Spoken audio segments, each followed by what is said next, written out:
Hello and welcome to Enchantment of Eternity's review for Homeward, which is episode 13 of season 7 of Star Trek: The Next Generation.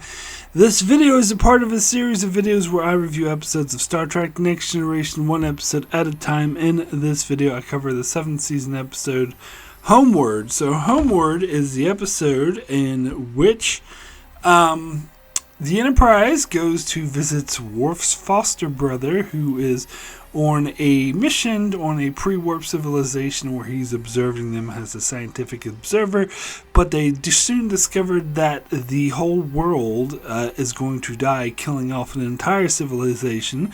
So Worf's foster brother, Nikolai, has actually implanted himself with the villagers and have protected a group of village with shields from being killed from the storms.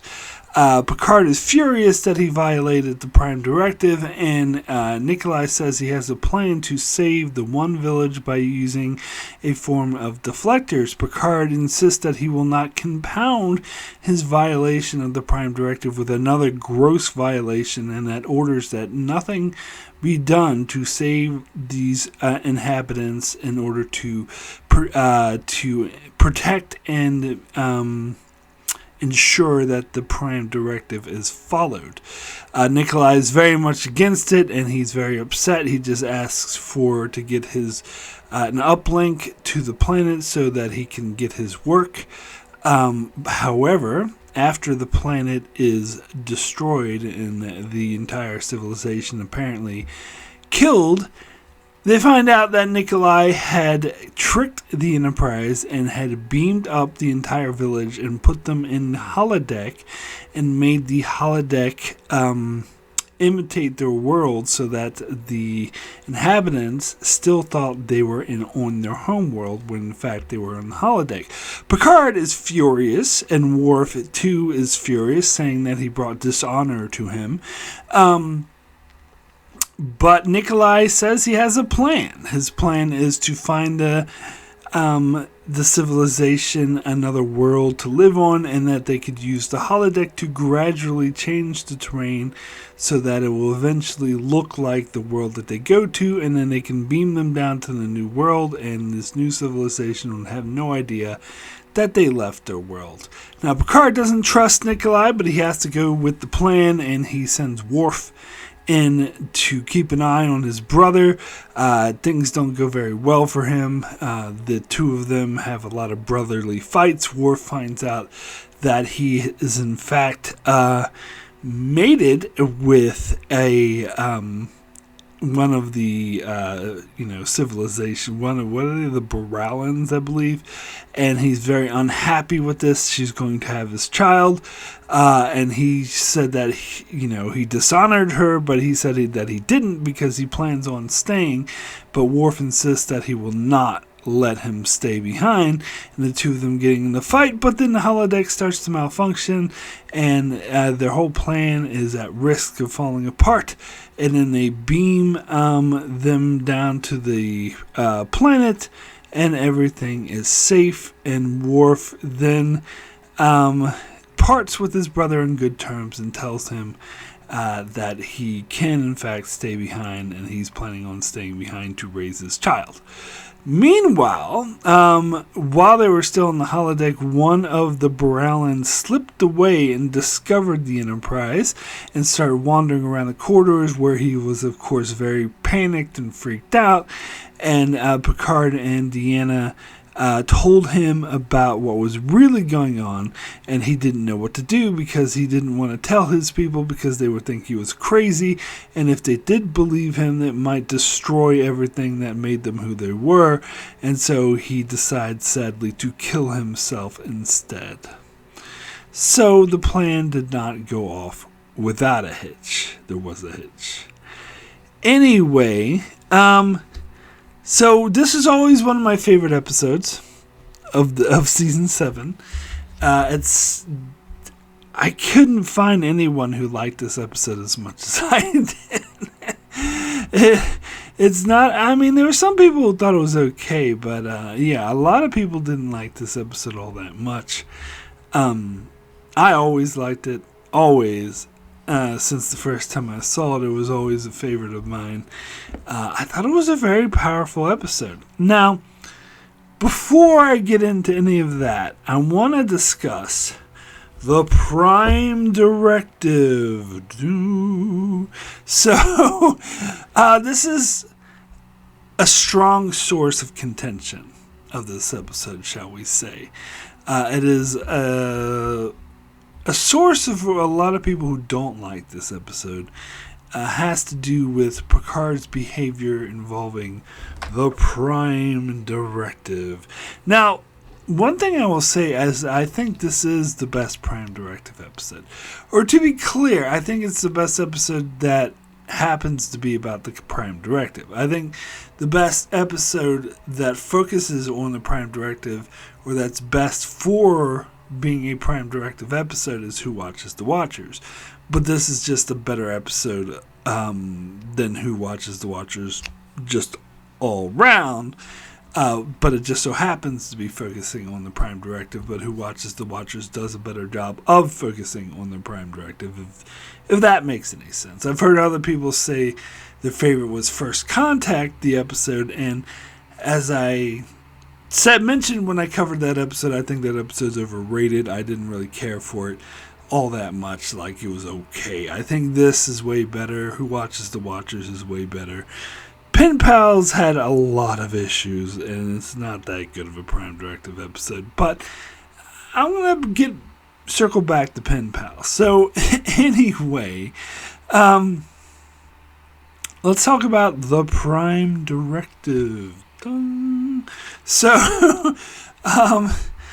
as I said, this is a source of many people's issues with the fact that Picard let an entire species die. Now, I want to bring up the episode Dear Doctor, because I think it's relevant. So, it's funny because nobody referred to what Picard did in this episode as genocide.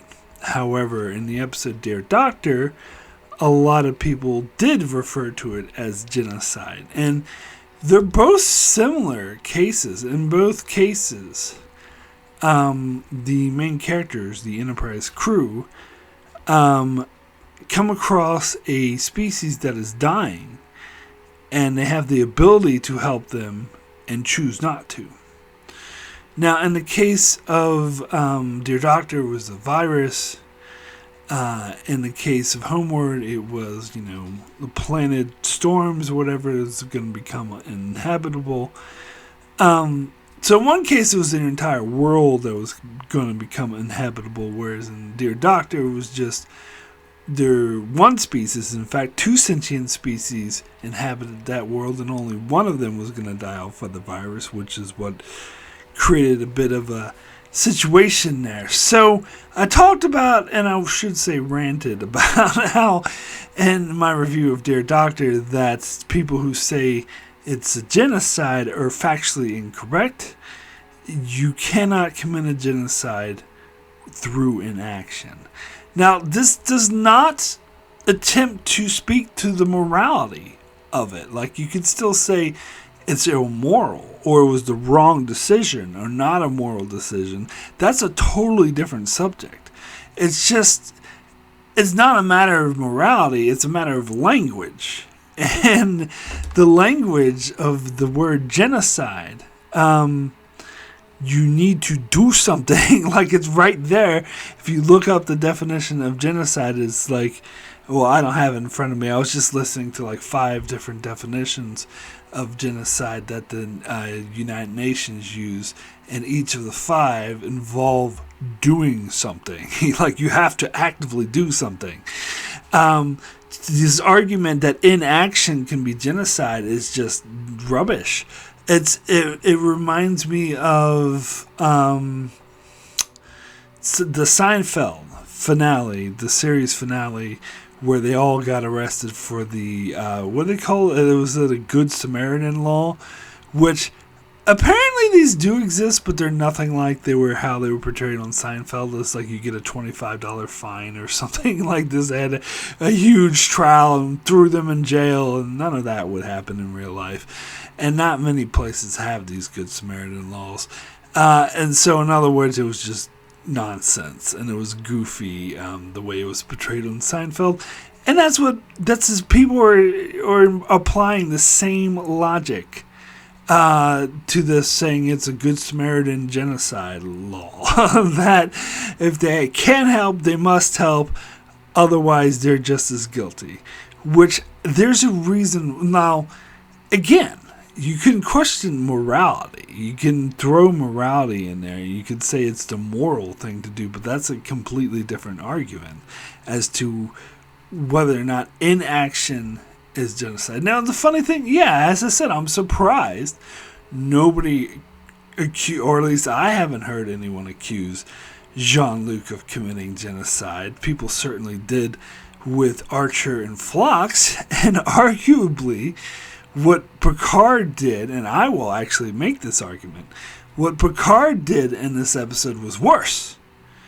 So even though neither one of them was genocide, I would say that if you were going to call one of them genocide, like this, what Picard does in this episode actually fits the bill more than what Archer and Phlox did in Dear Doctor, but that is just my humble opinion. So in other words, now I'll get to the morality. Because again, as I said, the definition of genocide, that's about language. It had nothing to do with morality. And just so pure. And I was just so shocked how many people tried to argue with me that inaction is genocide. That's just factually incorrect. Inaction cannot be genocide.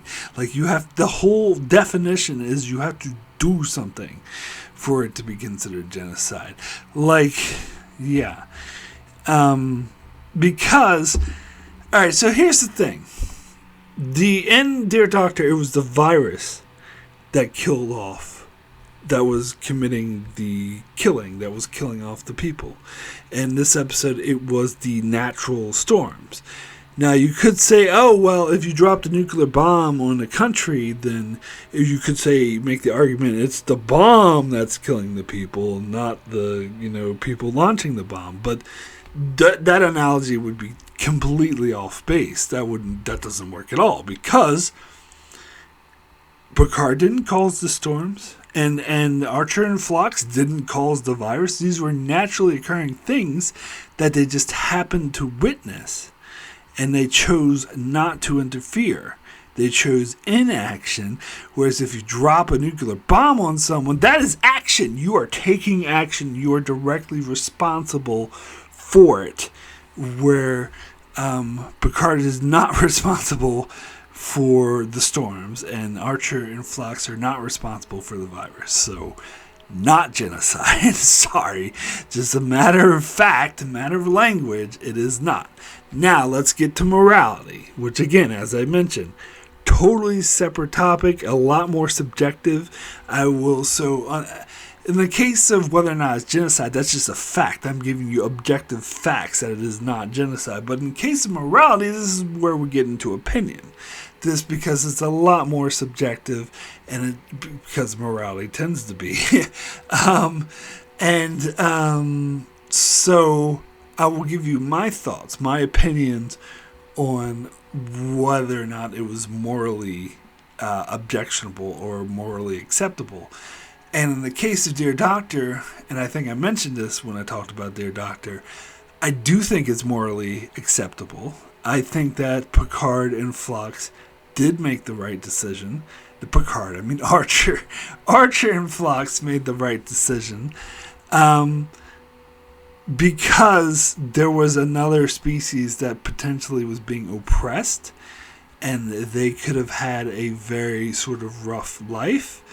And the natural order of the planet was going to kill off the oppressing species. And it's not for Archer and Phlox, or Archer in particular, it's not for him to play God. Like, when he went out there and said, we're not out here to play God, I think 100% that was a very powerful saying. A lot of people disagree with me, and as I said, that part is fine because that's in a matter of opinion. But I personally think that, yeah, had they interfered and saved these people, and these people could have oppressed those other people and killed them off and massively murdered them and had a Holocaust or something, hypothetically, like, we don't know this for sure, but they were already mistreating them and treating them like second-class citizens, so they were already oppressing them to a degree. So, I'm not saying that Archer should go in and kill off these people. Oh, you're oppressing these other people, so we're going to kill you. Again, he didn't take action. Inaction is different than action. That's just a fact. And so he didn't do that. He decided not to interfere. That's the whole point.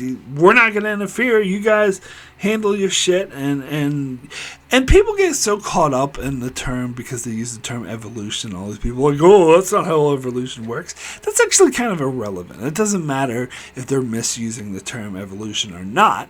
Fact is, they would be actively interfering with the way that planet was naturally supposed to progress, and it could have dire consequences for the species that was being oppressed, and because of Archer's interference, they could have made an entire civilization suffer more. Now, you could argue, well, they made the other civilization die. No, they didn't. They were already going to die. Archer had nothing to do with that. He's not out there to play God. There's a huge difference. So, that brings me to this episode and what Picard did. Now, do I find this morally acceptable? And the answer is no. And there is a difference, and I do draw a difference between this and Dear Doctor. As I said, that's why I said this is a worse situation. If you're going to accuse anyone of doing genocide, which, of course, neither actually works because they're both doing inaction, but if you're going to apply more negative morality to either one of these situations, this would be the one to do it, not the Dear Doctor one. Because in this case, it's benefiting no one by allowing these people to die. And it's the entire planet that is being destroyed. And they have the ability to save some of the people. And Picard is like, now we got to uphold the Prime. Well, what good is the Prime Directive? Like, why is that?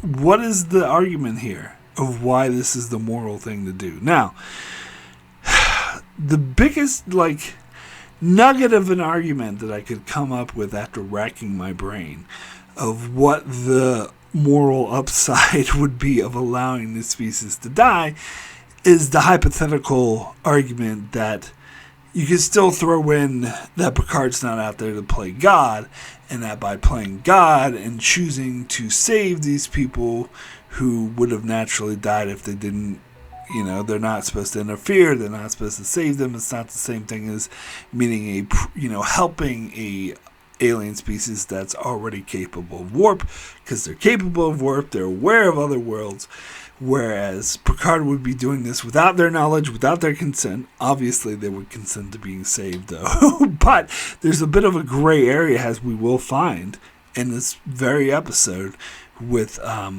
what's his face? Vorin, I think is his name, who wanders off. He didn't particularly want to be saved. He would have rather died. But, he doesn't speak for everyone. But still, that's the nugget of the argument, is that Picard's not out there to play God. And by saving these people, he could fundamentally affect the whole region of space, because if this civilization flourishes and becomes space-worthy, they could become, as far as he knows, a bunch of space Nazis who will go around killing all these other civilizations and wiping them out, and it would be all his fault for saving these people. Yeah, so this hypothetical is unlikely, and it could apply to helping anyone, warp-capable or not. So, yeah, it's kind of a weak, very, very weak, much weaker than in the Dear Doctor situation, where there was actually much bigger calls.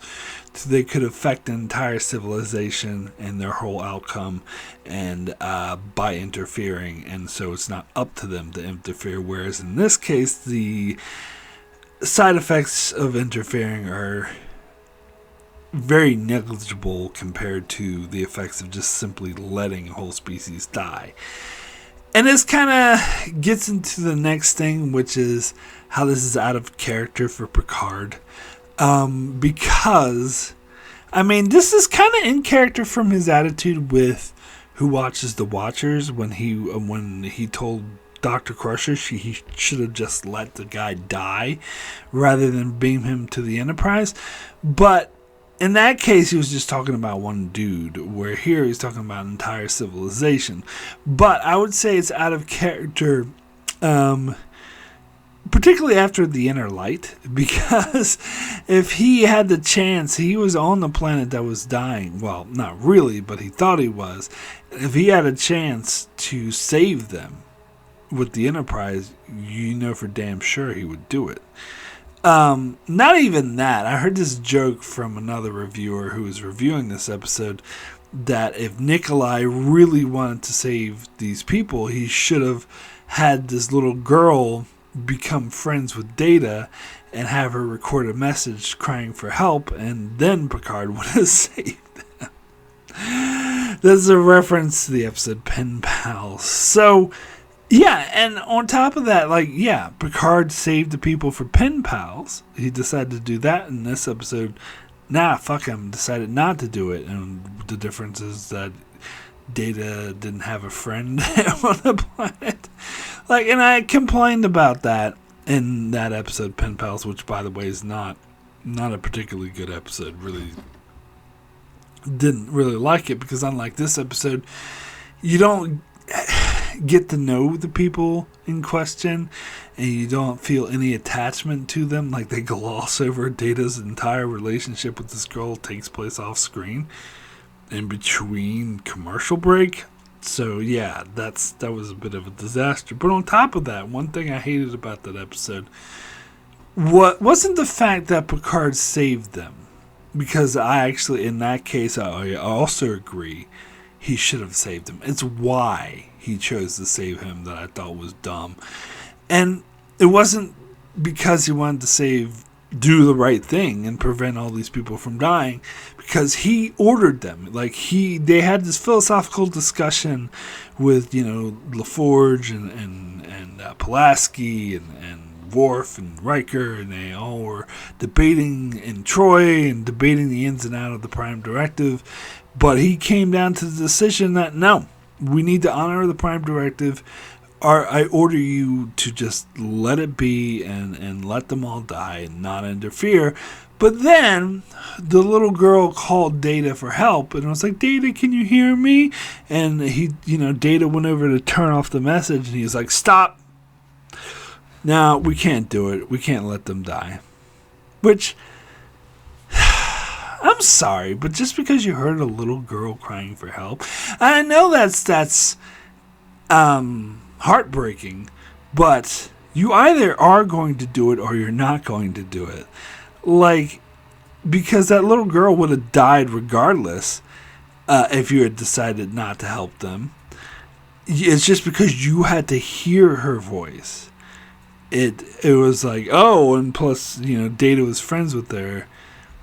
It personalizes it in a way that I'm very uncomfortable with. Because you shouldn't...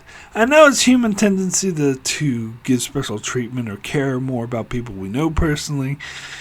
But still, that shouldn't be the reason why you save an entire civilization of people because you hear a little girl call for help. So I really appreciated that joke about if Picard heard a little girl calling for help, or if he knew the people who lived there the way that Nikolai did, then he would have changed his mind.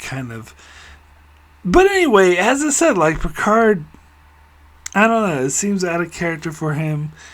He's violated the Prime Directive before, such as to save Wesley's life and Justice. And he's so rigid in this episode and doesn't even, consider like the morality of it.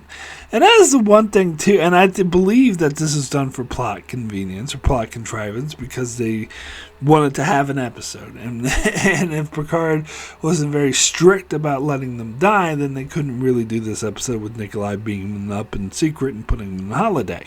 So it's plot contrivance, and the fact where they have this, when they can have the senior staff, they don't debate it like they did in Pen Pals, and this is what's disappointing.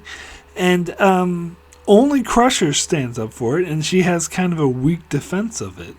Whereas even Troy is like, oh, well, the Prime Directive exists for non-interference, not to do no harm. But it should exist to do no harm. And by the way, there's this scene with when the planet died where you see Crusher like looking, like in the background, she's, you know, very subtle, she's looking very upset and solemn. More noticeably, more so than the other crew members. And I like that. It's a nice touch. Little subtle notes like that I really like. Now, it does focus on Nikolai being very upset, but that's kind of obvious. Even though he saved that one village, he would still be upset that all the rest of the people died. The rest of the world, that it would be very upsetting, and he'd be very upset at Picard for letting it happen. Now, to be fair, Nikolai's original plan would have saved the whole world either. It would have just saved the one village. Apparently, they did not have the capability to save the entire world. But I bet you with all the Enterprise technology, they could have saved more than one village. But Nikolai didn't seem to think so. But regardless, so I think this is out of character for Picard to be so rigid and unthinking, and he has to say he's broken the Prime Directive to save Wesley. He's broken it because he heard a little girl crying. It seems contradictory for him to be so callous and just let all these people die. So, I have a fix for this episode. My way to fix this episode, hypothetically, is find a way to put Captain Jellicoe in charge.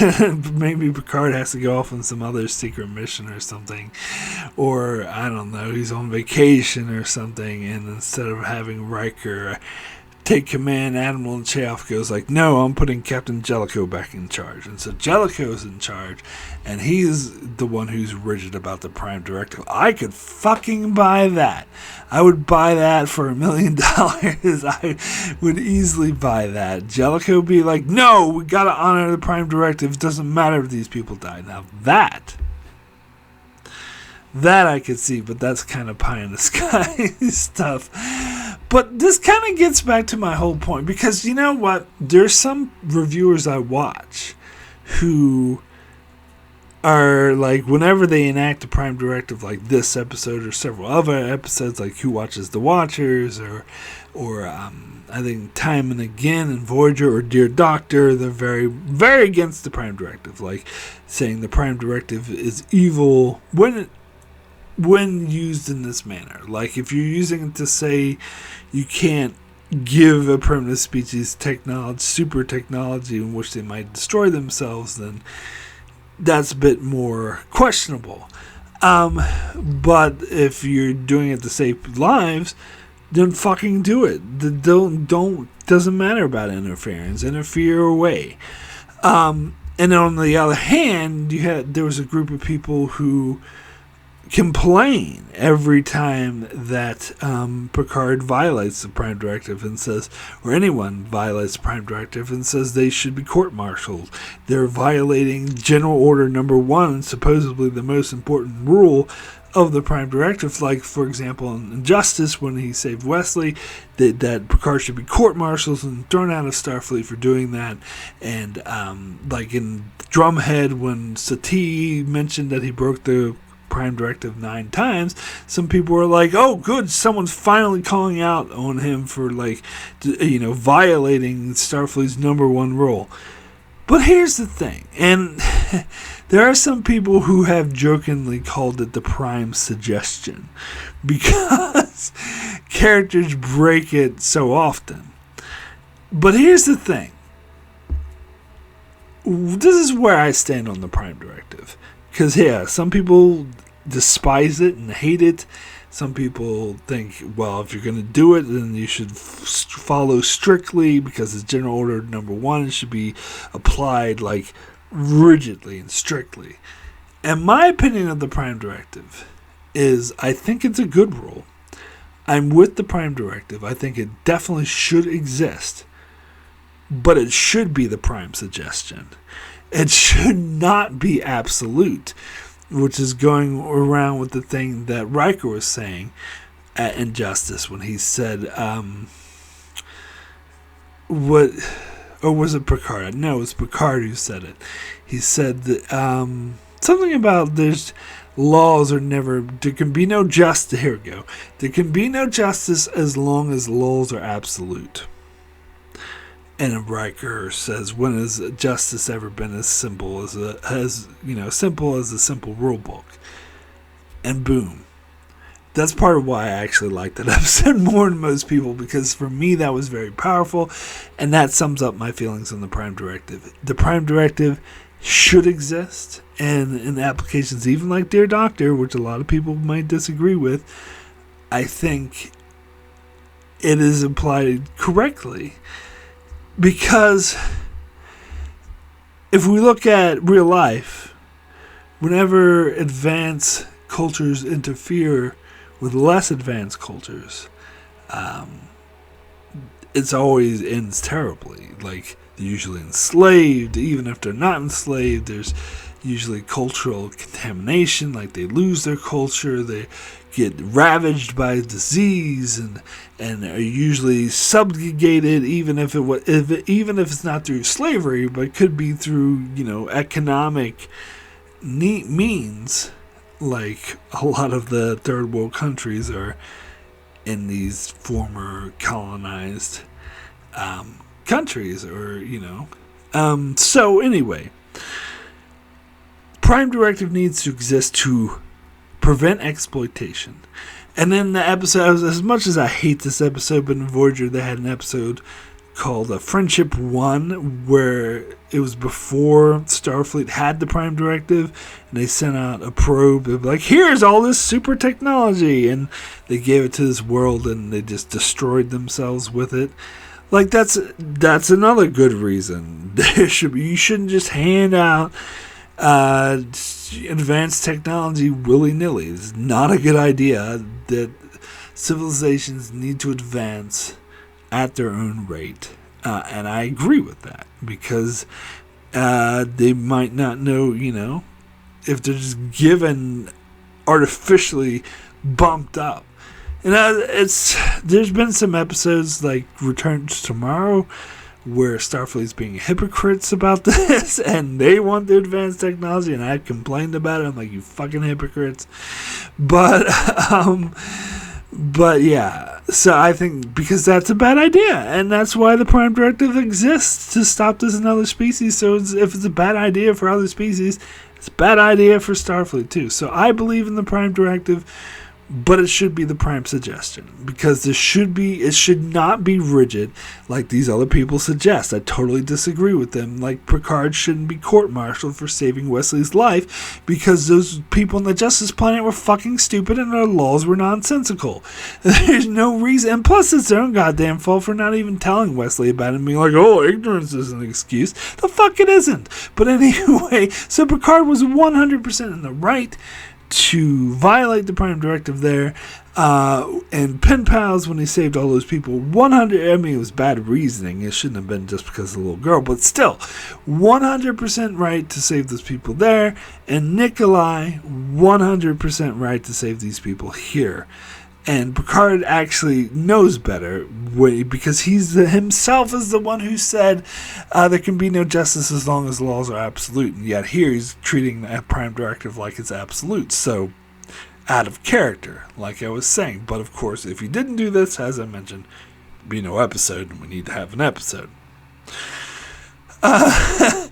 So, yeah. So that's my ruling. I like the Prime Directive. I believe in it. but it should be the Prime suggestion. So I believe in the Prime suggestion. It should not be absolute under no circumstances. They should be free to break it. And I think, honestly, that is how Starfleet functions. I think that's why people are complaining, oh, how come Picard's not thrown out of Starfleet? Because Starfleet fucking knows better. As much as these admirals we see on screen are really stupid, Starfleet brass tends to know better. And when they get a report like Justice and see that Picard broke the Prime Directive, they're like, no, there's a good reason for doing this. Totally agree with you. Pass. And that's the way it should be. That's the way it should be. Now, if someone vacantly defies Prime Directive to, give them advanced technology for no good reason, then yeah, the brass should come down on them and take their command away and throw them out of Starfleet. But if someone saves the lives of an entire civilization, the brass should be smart enough to be like, you're right. You made the correct decision. Leave it up to your judgment. So that's what I believe. It should be the Prime suggestion. All right, so now let's get into the episode more specifically. So this introduces Worf's foster brother, and I know I'm a bit of a nerd because a lot of people are like, oh my god, Worf has a foster brother? Why the hell are they introducing another brother for Worf so late in the show? But here's the thing. My reaction was, oh, Worf's foster brother that was mentioned back in season 1. They were finally introducing him. Cool. I remember when I saw the promo for this episode, I'm like, we finally get to see Worf's foster brother. Oh, awesome. I was so excited for it because I actually wanted to see him ever since they mentioned him way back in season 1 in the episode Heart of Glory. And I never thought we would get to see him. Because I was like, it was, all the way to season 7. I'm like, yeah, that ship has sailed. They're never going to show him. But they showed him. And I'm like, oh, cool.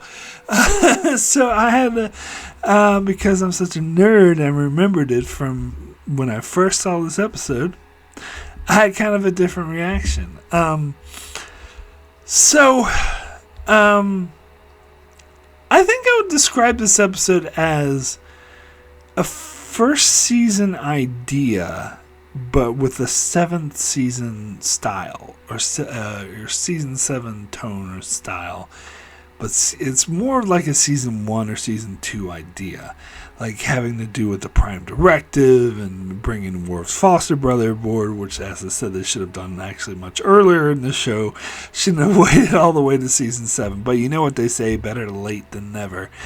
And of course, I talked a lot about how season 7 was just a family show. They're just introducing all these family members.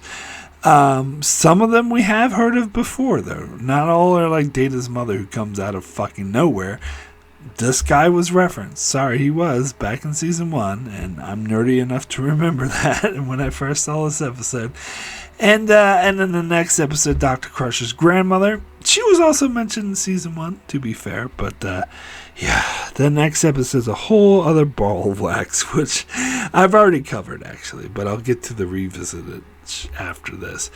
But anyway, not thinking about that nightmare of an episode. He was played by Paul Sorvino, who apparently he's been in a lot of mobster movies. I think he was in Goodfellas, and I think he was in like one of these lawyer shows too. He comes off as like a mobster type guy to me, which wouldn't be surprised why they would cast him in that role. But so he was a fairly known actor, not like a superstar or anything. Like, for me, I didn't know him by name, but I was like, oh yeah, I've seen that guy around. And apparently he was a Star Trek fan, and he requested to be in Star Trek. And apparently, this happens a lot where there's fairly well-known actors be like, oh, I'm a Star Trek fan, I want to be in Star Trek. And so they contact them, and they're like, oh, my schedule doesn't work out. Oh, this doesn't work out here. Oh, it's not quite working, so they never do it. Like Robin Williams is a classic example of that. But he made time. He's like, when they contacted him, he's like, oh, fuck yeah. Well, he didn't say fuck yes, but he was like, hell yeah. I definitely want to do Star Trek. And so he cleared his schedule, made an attempt, a really strong effort to be there. And I wonder if they told him that he was going to play Worf's brother. Now, I wish I knew. Like, I was trying to find more information on the writing of this episode because I would be interested to hear where this idea came from. I did know, I heard, saw the names of the people who came up with the idea. I don't remember them. There were apparently one-off writers who wrote maybe one more episode for Deep Space Nine. That was it. Or one of them did. The other one, I think, wrote several for Deep Space Nine and Voyager. But anyway, Noreen Shankar wrote the teleplay, so spruced up their script, and I love Noreen Shankar. I think this is probably the elements, the tone and the style I was talking about. I do wonder if those people just saw the first couple seasons of TNG or were thinking of it more in those terms, and that's why it's a season 1 idea, but with the season 7 tone because of Noreen Shankar sprucing it up and writing the teleplay. Just my guess. But yeah, I love Noreen Shankar. I think he's definitely one of the best things about season 7. So, yes, this episode has flaws. And there's even a couple more, which I'll get to, but I'm willing to look past them. Because I think this is a very strong episode. Now, I think the concept is extremely strong with a group of...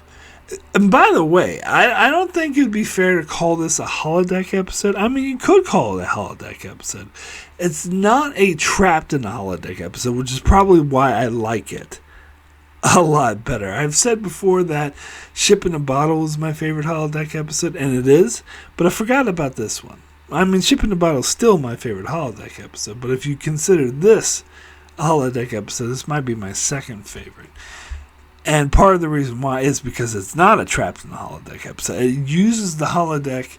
So I fucking hate the trapped in the holodeck cliche. And not Ship in the Bottle, by the way, is also not a trapped in the holodeck episode, which is why I really liked it. Even though they technically are trapped in the holodeck, it's different. There's different, and I talked about it when I covered that episode. Where this one, the safeties don't malfunction. Thank you. Like, that would that just bothers the hell out of me. Why the fuck do the safeties even exist? They should be built into the holodeck. They shouldn't be able to malfunction. Your entertainment machine should not try to kill you. Like, plain and simple. It's such a lazy thing for the writers to do, to write in some fucking mistakes. And hey, they didn't do that, which I'm very happy with. But they did have to do some contrivance in order to create stakes for this episode. It's not as bad as the whole safety's malfunctioning thing, in my humble opinion, but it's still kind of cheap. So what they did, and this is another one of those flaws I was talking about, what they did is say, the storm or whatever created a malfunction in the holodeck. In order to repair it, we'd have to shut it down for several hours. Picard's like, oh my god, that would take several hours. Oh my god, we can't do that while it's running. The Boralans will find out. I got a question. Why don't you just gas them and drug them and knock them out while they're sleeping, and they will never notice the difference, and then go repair the holodeck while they're fucking sleeping? What? And the funny thing about this is I think it's a really obvious solution, because every single solitary review that I watched on this, I think it was like 5 reviews I watched on this, they all mentioned the same thing. Like, everyone mentioned, like, why don't they just drug them and then fix the holodeck while they're sleeping? So, boom. no problem solved. No threat of the week. No reason to worry. No reason to have Worf call LaForge and be like, "It is the sign of LaForge." Which, by the way, I did like that scene, though. It was funny. But it's just a cheap way to create stakes. And I'm like, oh no. And, but as I said, despite the contrivances of this episode, the flaws, I still like it. So it's the character, as it says, interesting concept of having these people having to, put them in the holodeck and they still think they're on the planet and they're going to change the terrain. So by the time they get to the new planet, they would think, oh, they traveled there themselves. Like, that's a very interesting concept. And to add in the sort of brother relationship between Worf and Nikolai, I think just enhances the episode. I think it adds an extra layer. And I do because I like the fact that Worf flat out called out Picard when Picard's like, and now really we know it's just Worf trying to get out of the assignment, but when Picard ordered Worf to go in the holodeck with Nikolai, he's like, well, someone else might be better equipped for this, Counselor Troy maybe. And he's right! And this is something that bothers me a lot, where someone gets assigned to the mission that Troy should be assigned to. I'm like, why the hell are you not assigning the Counselor? And I kind of liked, as I said, even though it was just Worf trying to get out of the assignment, I still liked that someone funny called him out on this. But then Picard's reasoning actually made sense on why he turned it down. Not just for plot contrivance so Worf could go be with his brother, but because the Browns already knew Worf, and to introduce a new person would just be too risky. That makes sense. So I'm with it. I love the way this was explained, why Troy wasn't able to function. Plus, Troy did get her scene later in the episode when was it Vorlus or Voris, whatever his name is, when he wanders out of the holodeck. And so they actually use her very well. It's very rare we actually get her using her skills like in a good way that surfaces the plot. You know what? I think I might have said this before. I think season 7 is actually better at using Troy for her job instead of her just being useless and being like, oh, I can feel that you're upset. Well, everyone can fucking see that. But here she's actually like speaking to him calmly and it's like, I'm your friend. I'm Worf and Nikolai's friend. That means you're my friend. Like, it was beautiful. I love the way that they used her for that.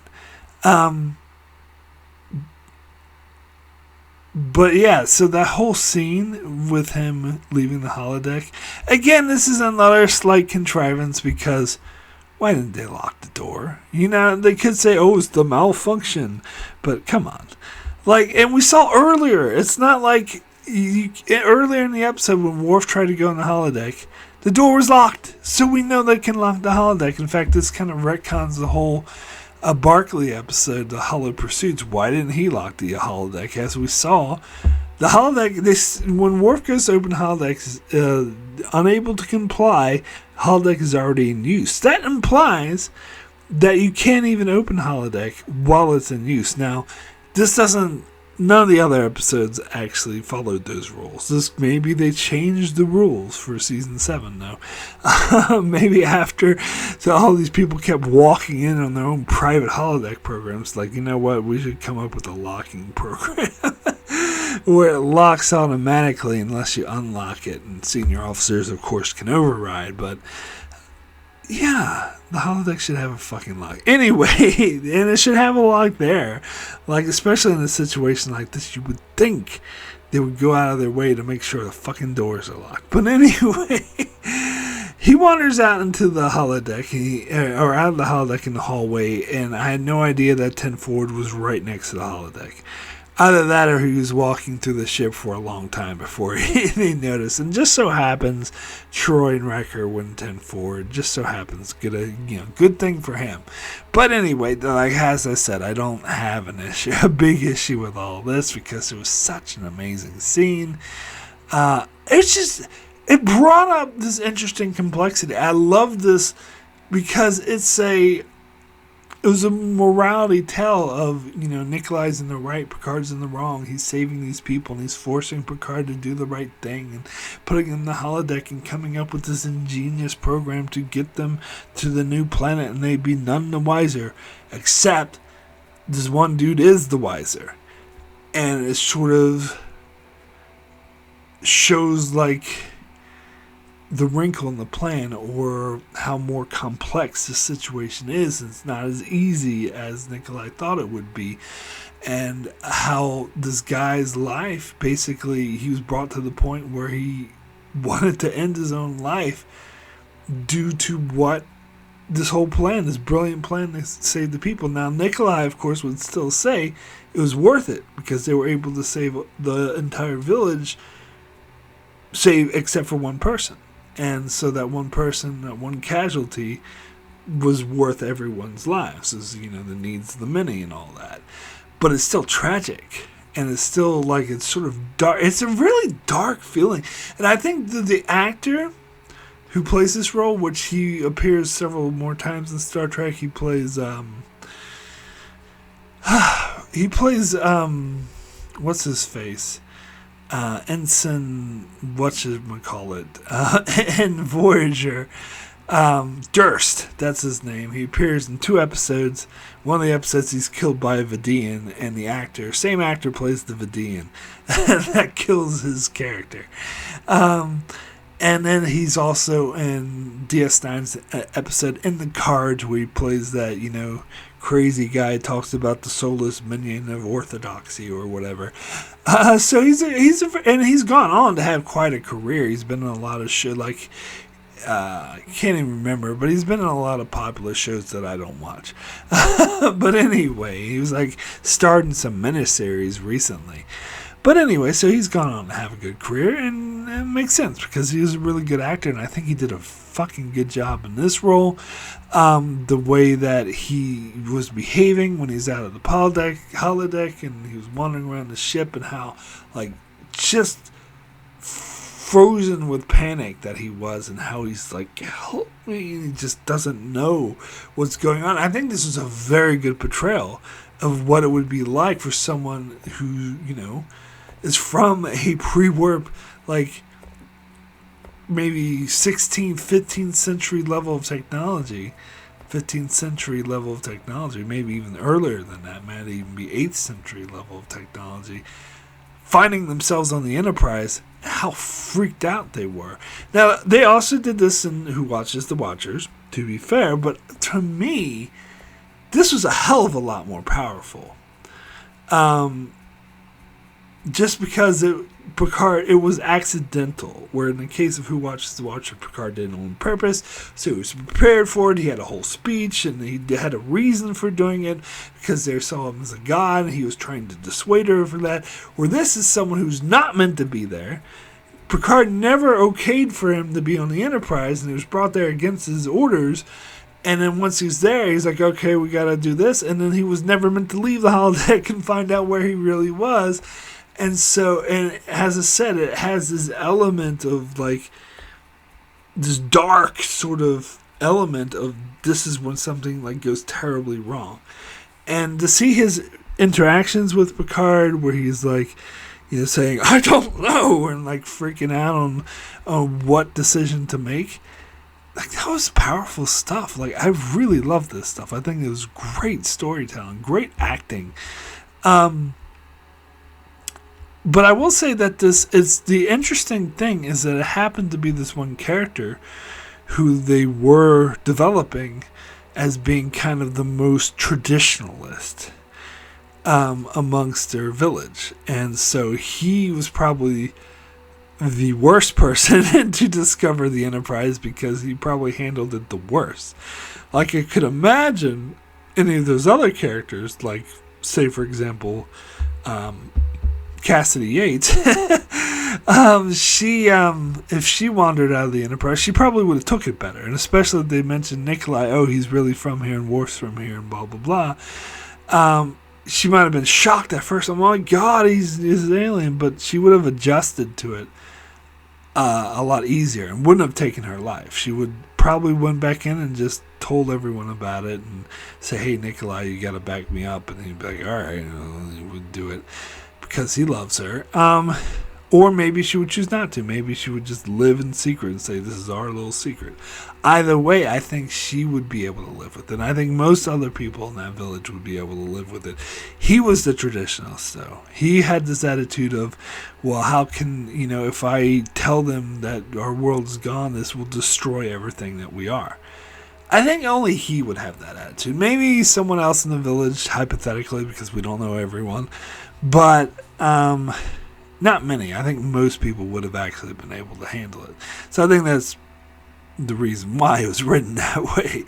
But it makes sense. And it makes sense for that character that he would rather die than be lived with the choice to either be thought of a madman or live his entire life with the secret or take away something from everyone, all of his friends and all the village, and sort of destroy it, and so he couldn't live with that knowledge. It's very powerful stuff. So one thing I did want to mention is that the planet, I've heard some people complain or say it's possible that the planet that they transplanted these people to was uninhabitable to them, or maybe there was the food might have been poisonous, or maybe there was a disease that would kill them all instantly, or maybe there's a giant lizard dragon type creature that's going to eat them all. But here's the thing, they do address that in this episode. Because they have Data and Crusher and Geordi, looking for a suitable planet for them. And they take a really long time, even though they're on the clock because of the holodeck problem. But as vast as the galaxy is, and I know they're on the clock so they can only go so far, but still, Enterprise can go warp 9, which is a pretty fucking fast. So they have a huge span of planets to choose from, and out of all of them, only 2 were suitable. They said one was near the Cardassian border, so that wasn't even really suitable. I don't know why they even mentioned it. If it's by the Cardassian border, then it's not suitable. So they go with the other one. So that makes it clear to me that they did, in fact, take all of these things into account. Otherwise, there would be a hell of a lot more planets to choose from than just one. It tells me, but they said suitable planet. So that adjective, suitable, is doing a lot of heavy lifting or doing a lot of work, because what it's doing is answering all those complaints of those, there's a disease, blah, blah, blah. You can bet your ass that Data, as efficient as Ian, took all of those things into account. That he made sure that the food was edible, that there's no viruses that will kill them, no giant lizards that will eat them, no plants that are going to shoot darts and kill them, or exploding rocks, or anything like that. So I would bet that planet's going to be A-OK because it was approved by Data. Now, talking about flaws, I got another one for you. So, and this is more of a minor nitpick, to be fair. But after Nikolai beamed everyone on board, before they figured it out, and it was after the whole planet died, there was some malfunctioning, and something's malfunctioning, and so Riker said, Worf, take a security team and check it out. Check out these engineering systems that are malfunctioning that need to be repaired by engineers. Worf, as chief of security, you go with a security team to repair these engineering. What? Why is he sending Worf? And of course, we know why. Plot contrivance, because they want Worf to be the one to find Nikolai in the holodeck, and he goes, Worf, come here. It couldn't be Geordi, because he's not Geordi's brother. He's Worf's brother. But it actually doesn't make any sense for them to send a security team to check out an engineering problem. As I said, that's more of a minor nitpick. But, as I mentioned, Penny Johnson, who plays Cassidy Yates in Deep Space Nine later, obviously, is in this episode. First time she appears in Star Trek. I think her character is good. I think it's interesting that Nikolai sort of forms a romance with her, and I do think the progression they do with Worf as being the sort of more obeying child, and Nikolai is more the rogue and the one who always made his mother cry. Like, I actually I wish we got more, information about Worf's human parents. Like, I really liked what they did with them and family, so I liked the mention of them, and I liked seeing his brother, and how they worked it out at the end. Now, I got to bring up another nitpick, though, and I do really like this episode, I promise. But another nitpick is at the end, when Worf takes the chronicles of the whole village. That's their whole written history. It's the only history they have. The whole village, which they don't know, but their whole world is dead now, and it's all they have left of that world. And he's like, "Oh, can I take this with me?" And Nikolai, "Sure, have it, it's yours." Why the fuck are you doing that? What is wrong with you? Why would you rob these people? Now, granted, that one dude who cared about it the most, he's dead now, but still, the rest of the village, I'm sure, would care about it. What are they going to say when I was like, what happened to our chronicles? And they're like, "Oh, yeah, I just gave it to Worf. He just fucked up." And they're going to be like, "Why'd you do that? Why'd you give it away?" Now, and again, this has an easy solution. Worf could have said, "Hey, can I borrow this to replicate a copy of it?" Sure, okay, just bring it back right away. Done! If he wants a souvenir, he can replicate himself a duplicate, give the original back to them. Why the fuck is he stealing their cultural heritage? It's like being like the British Museum. Jesus Christ. Anyway, I think overall I love this episode. I do. I really do. Despite its flaws, there's quite a few contrivances, but as I said, there's some flaws and contrivances in the Inner Light, which is one of my favorite episodes of the show. So sometimes, if the episode's good enough, strong enough, and goddamn it, people like it, I'm able to look past some of these contrivances, and most of them are minor, actually. So, I mean, the Prime Directive one, Picard being out of character, that's kind of a major one, but the other ones are a little bit minor. Anyway, I would now like to thank all those that support me on Patreon. Very much appreciated. It does help me continue with the channel. I want to give a special shout out to Jordan Johnson, Brandon Neilhouse, and Antarius for your strong support. Thank you so very much for that. And I'd also like to give a shout out to Benjamin Mead. Hold on.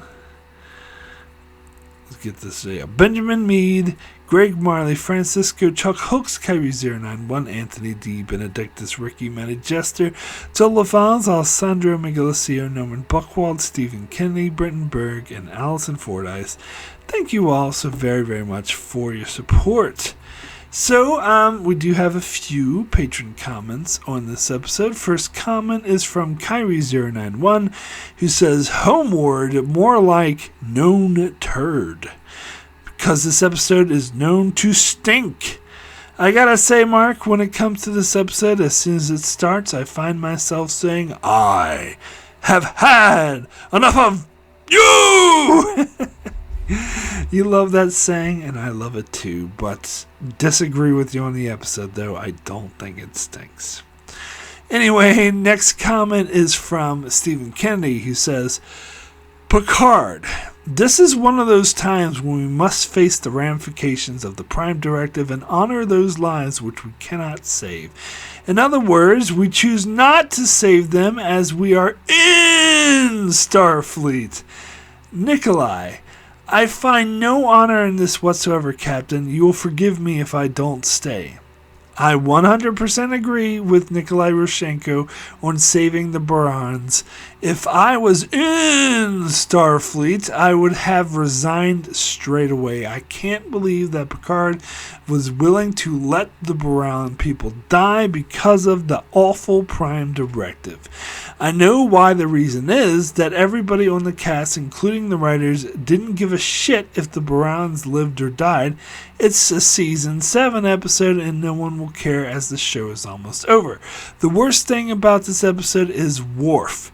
He's being a racist again, and it never dawns on him to lock the fucking holodeck doors.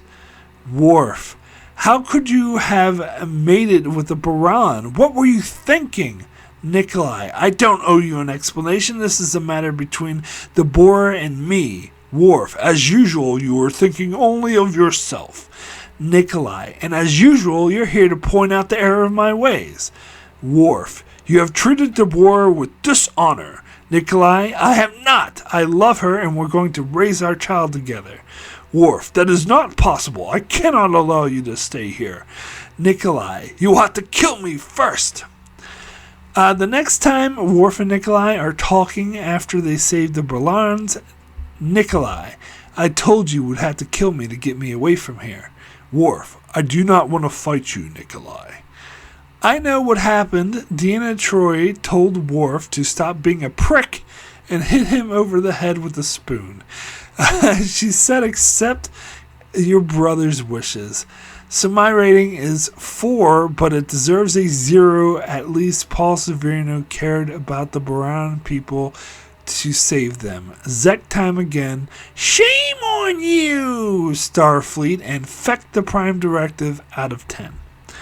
As I said, the Prime Directive is actually a good thing that makes a lot of sense as long as it is the Prime suggestion and not the Prime Directive. Well, as I agree, there's no reason for Picard to allow these people to die, but I'm not as upset with it as some people do. Yep, sure, Picard's a bit out of character. Just only a bit, because he's been rigid about the Prime Directive before. As I said, they should have had a little girl called Data. And he would be okay with saving them. But seriously, the real reason it was done is not because it's season 7 and they didn't give a shit. The real reason is because so the episode could happen. That's the reason why Picard was willing to let them die. Because the episode knew that someone would survive anyway. Anyway, I do agree it's a little bit of character assassination on Picard, but only a little bit. It doesn't really bother me as much as it appears to bother other people. Anyway, next comment is from Norman Buchwald, who says, when I first saw this episode, I must have not seen earlier mentions of Nikolai. As of yet, I hadn't even seen family yet. So maybe that's why who is this human brother? I only knew Kern.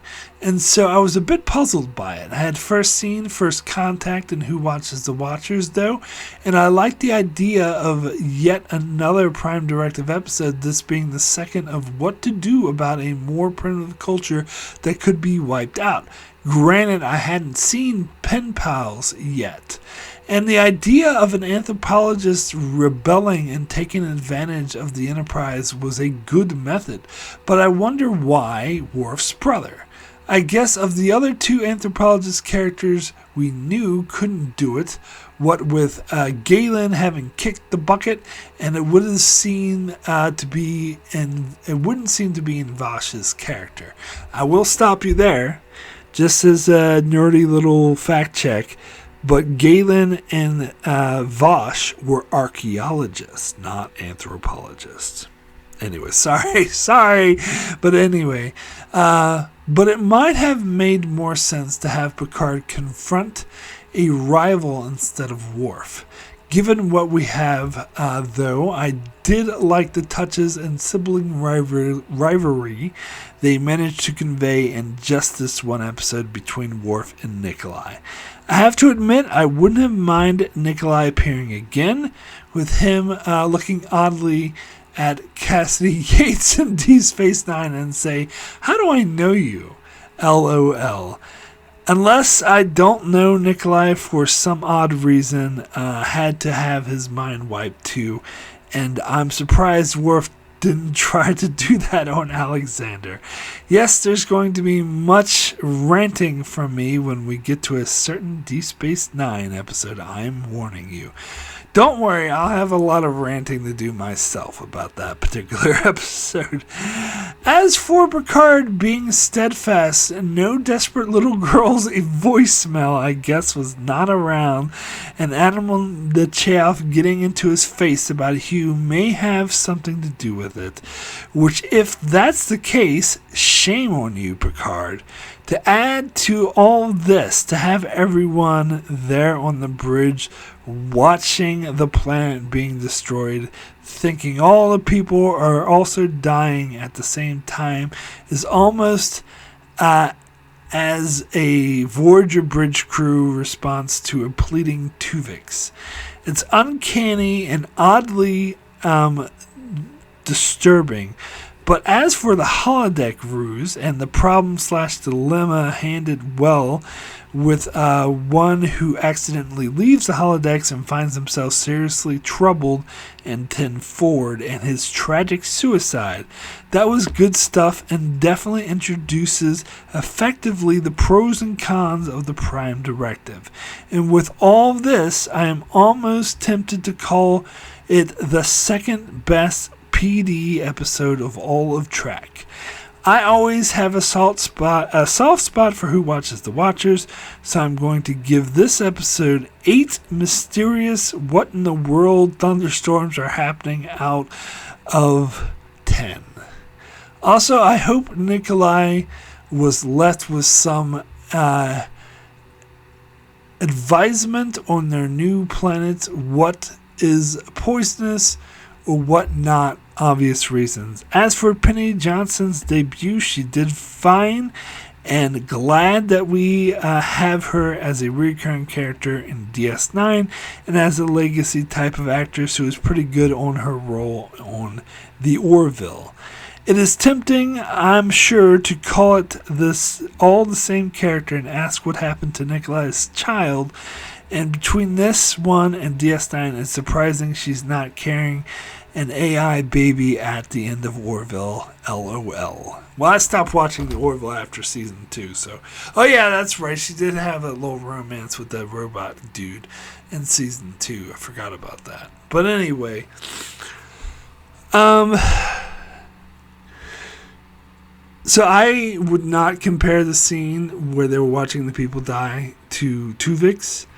You know how I feel about Tuvix. I did not find that scene eerie or sort of somber. I found it hilarious. I just think it was comically bad that they were taking this dude serious, being over the top melodramatic. I want to live when he's not even dying. They're just resorting him back to the two forms that he was. But anyway, don't get me started on Tuvix. I could rant and rave about that. But the point is that scene was comical. And it's just shocking to me that people seem to like it for some reason. Well, I know you don't like it. You said that before, and I do appreciate that. But yeah, it's comical scene. Anyway, what is it? So, I think this is the best Prime Directive episode.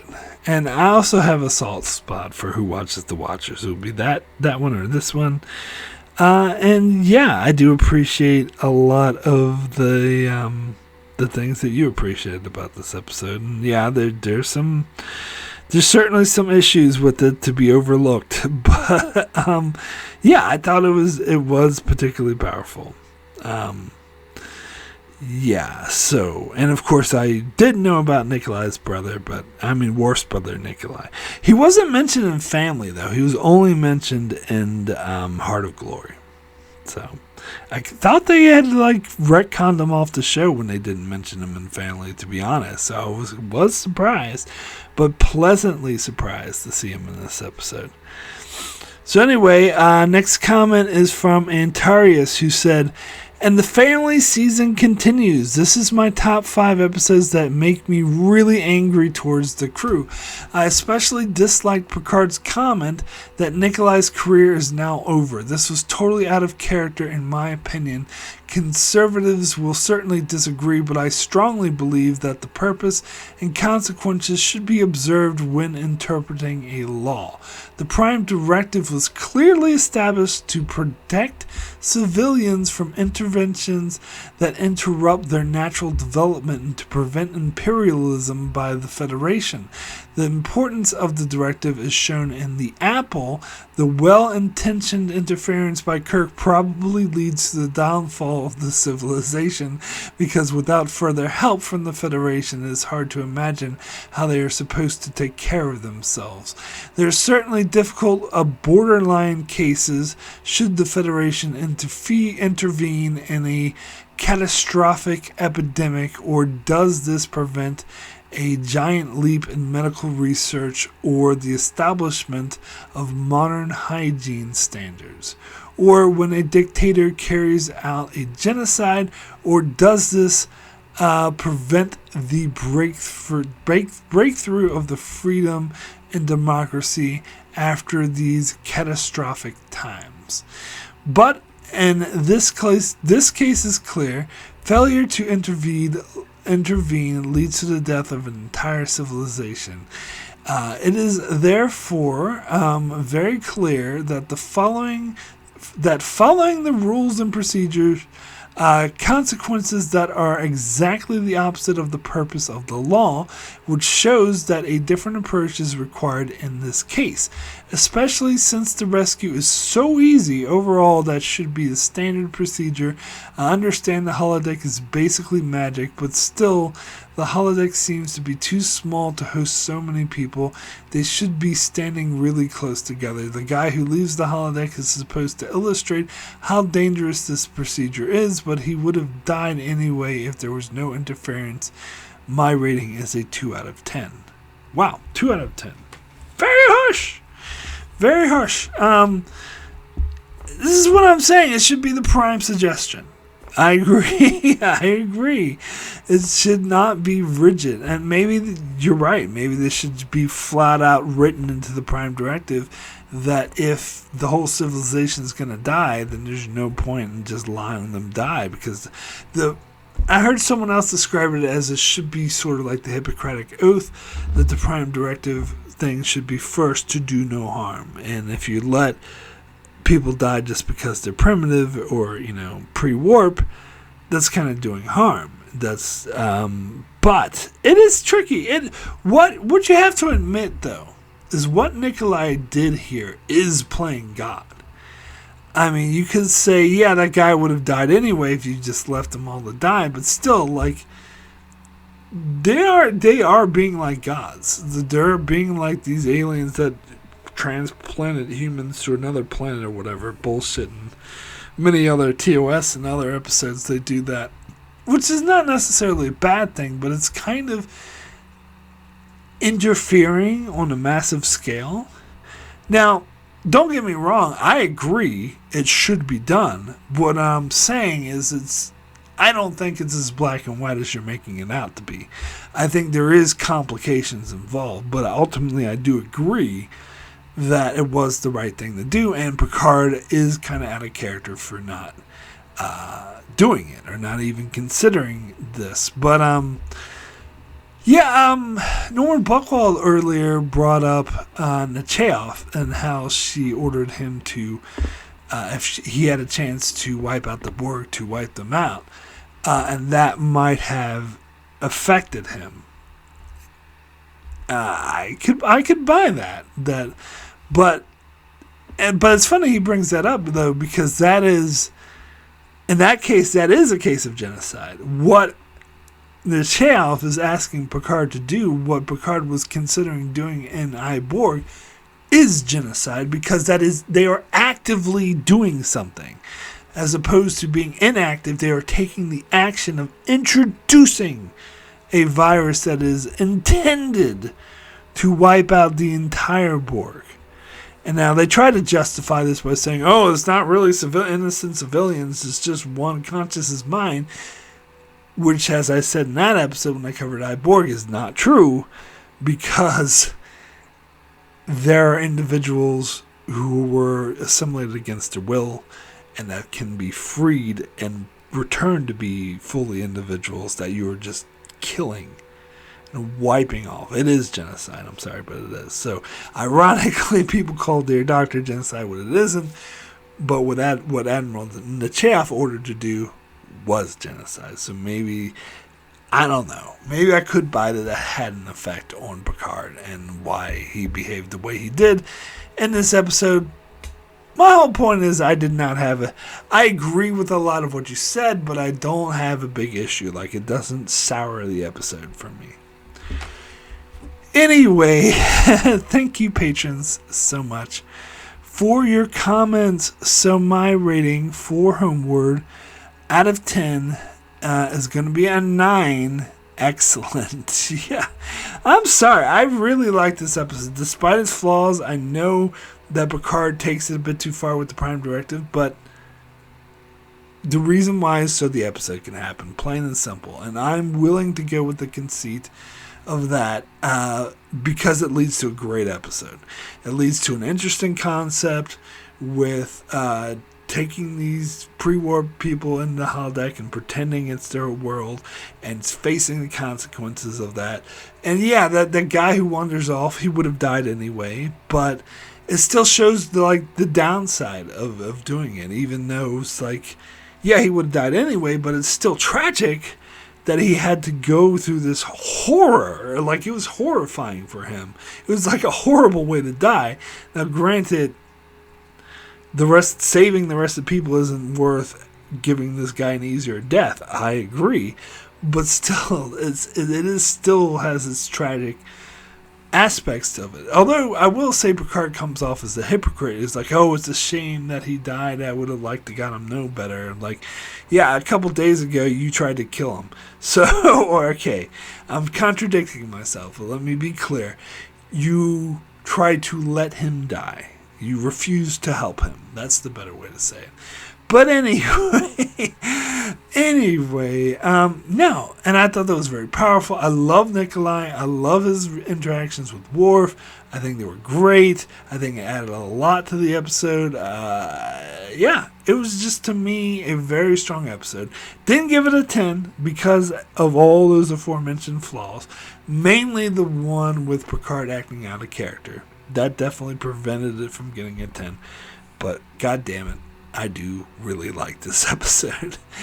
So, yeah, and by the way, those people who in the earlier season 7 are like, oh, you hate every episode. You talk about how much you like season 7, but it seems like you don't like any of the episodes. Well, this is what I'm talking about, is that the season gets better later on, like in the mid-season, because I gave Force of Nature, gave Phantasms a 9, Dark Page an 8.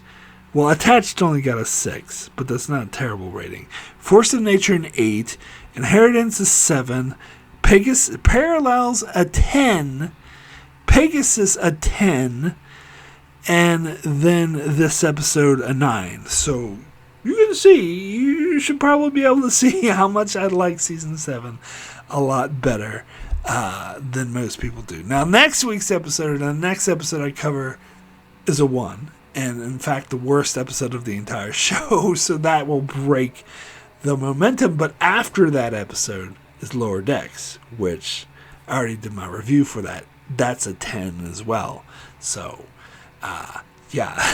So you should probably be able to tell why I like season 7, or show why when I say I like season 7 better than most people, it rings true, or it should ring true. But anyway, that is it for my review of Homeward.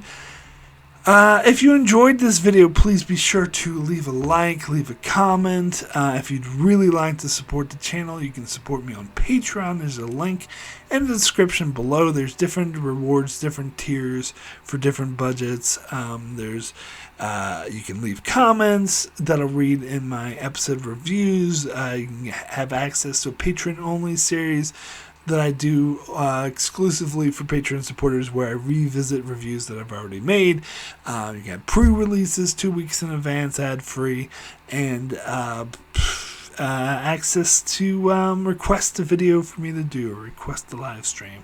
Sorts of things. If you're interested, you can check it out. If not, you can still leave a like, comment, subscribe, those things. If you really want to support the channel, those things really help and are very much appreciated as well. So, let's see what's coming up next on the old channel here. So, Thursday will be my review for Star Trek Lower Decks, Season 5, Episode 8. Saturday, the aforementioned Revisited of Sub Rosa. Be over on Patreon revisiting my review for this fucking masterpiece. I just watched that episode today, and I stand by it's the worst episode of the show. I absolutely stand by. But anyway, I'll be revisiting that gem over on Patreon on Saturday, and then on Monday, back on my main channel, getting back to Deep Space Nine with my review for the Armageddon game. And Wednesday, I'll be back over on Patreon for another Revisited, this time revisiting my review for Lower Decks, the episode Lower Decks. As I said, a really great episode. So, that's what's coming up on my channel. Be sure to check it out as I continue to cover Star Trek Next Generation and Star Trek Deep Space Nine, and also Star Trek Lower Decks and many other shows as well. So be sure to subscribe so you can keep up with all of that. And thanks a lot for watching.